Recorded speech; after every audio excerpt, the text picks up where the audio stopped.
Hi guys, welcome back to my YouTube channel. My name is Algin Santander. And for today's video, meron tayong gagawing video reaction. Pero hindi ako masyadong magko-comment. Gusto ko lang tingnan ang mga nakaraan. So ayun, meron akong video yung nakuha mula sa TikTok. Well, actually, yung nag-post ng video yun is, sabi niya sa post niya, every time daw na pinopost niya yung video yun is, dinidelete daw ni TikTok. So, hindi naman, wala namang violation yung video yun as far as I'm concerned. Kasi nga, it's all about mga nangyari noong martial law. Kung ano ang buhay ng mga tao during that time. And wala namang karahasan or any marahas na mga pangyayari sa video yun. It's just simple life, maginhawang buhay. Yun lang yung nakikita ko. So let's just tingnan lang natin.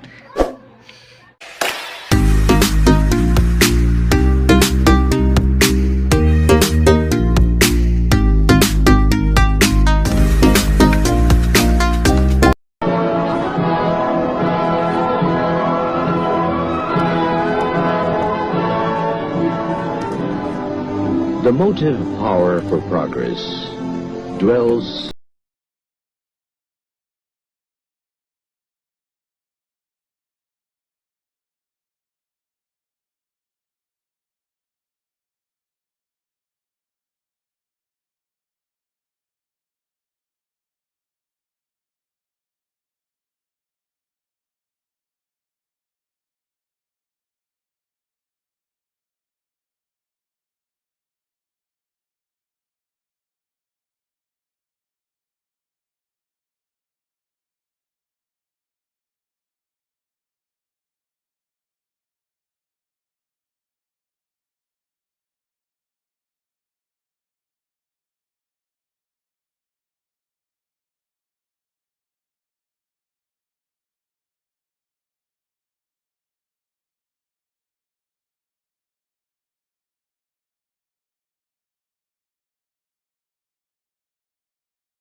man and the common will to make it a reality.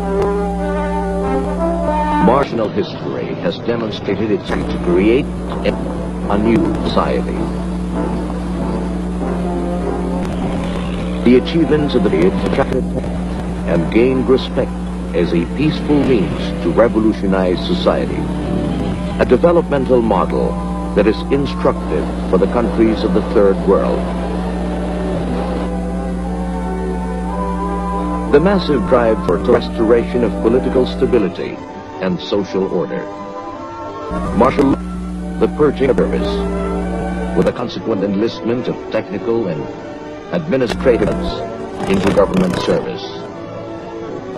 Reforms in national politics centered on the process of replacing the political institutions borrowed from the West with those more expressive of Filipino tradition and historic experience. The activation of 42,000 citizen assemblies called barangays draws its inspiration from the concept of the village council, which served as the basic political unit of the pre-Spanish Malay society. The barangay today, assemblies formed in every village and city district, decide on national and local issues and are consulted by referendum. Barangay representatives, including youth groups, make up the Sangguniang Bayan, or local assemblies on the municipal, city, provincial, and regional. At the national level is the Batasang Pambansa, inaugurated on June 12, 1978. A national plebiscite held early in 1981, shortly after he lifted martial law, expressed support for a combination of presidential and parliamentary system, with Marcos as president and chief of state, governing with a prime minister. But the precept underlying the political evolution has remained constant, rooted for the poor, as a priority.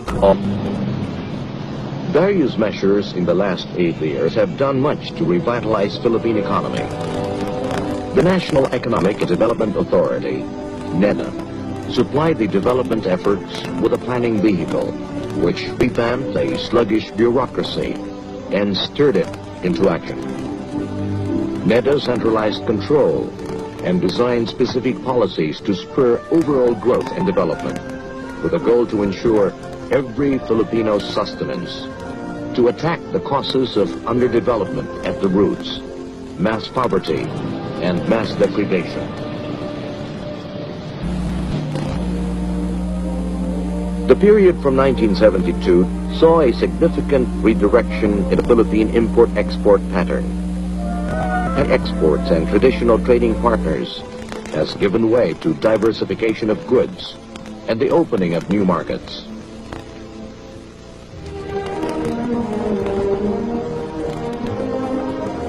Major economic reforms paved the way for the improvement of the investment climate. Gross domestic capital formation has grown annually since 1972 by more than 15%. The expansion of foreign investments has enabled the generation of financial resources to meet the capital requirements for growth.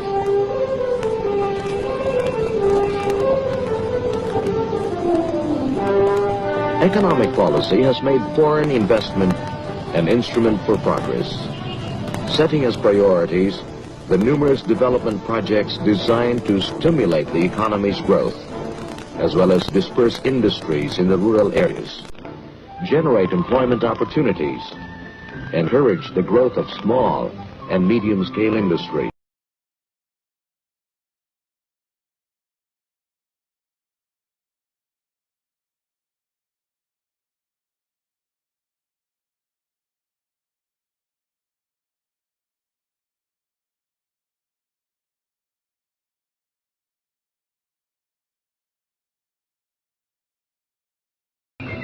Recognizing the benefits of industrialization, emphasis has been laid on the development of new manufacture exports and on locating industries in various regions, especially through the creation of export processing zones. The industrialization policy has been boosted by an accelerated energy program, which includes the intensified exploration for oil and gas and other hydrocarbons, and thus confronting the problem raised by the energy crisis. New coal deposits, such as those in the island of Semirara, have yielded new possibilities for energy sources. Cagayan Valley, Bicol, Mindanao, and Samar are being tapped for geothermal sources. 8 geothermal units, or geothermal centers of energy, are now operational. 6 are being constructed. The country is now second only to the U.S. in volume of electric energy generated from geothermal sources. Construction of the biggest hydroelectric power plant has begun in Magat Isabela. Other non-conventional sources of energy, including marsh or surface gas, biomass or geothermal energy, and exotic plants such as hanga, which produces juices that can burn like gas, are being studied as alternative energy sources. At the same time, more rural households have gained access to electricity. In 1972, about 76,000 rural households were tapped onto electric power. By 1980, more than 1 million rural households were enjoying the amenities provided by electricity. Infrastructure as an index of progress is a dramatic reflection of development touching both urban and rural areas.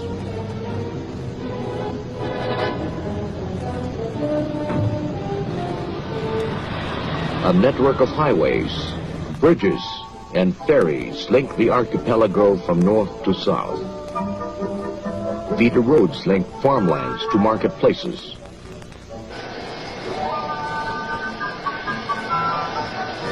Improved port facilities have eased travel and transport by air and water.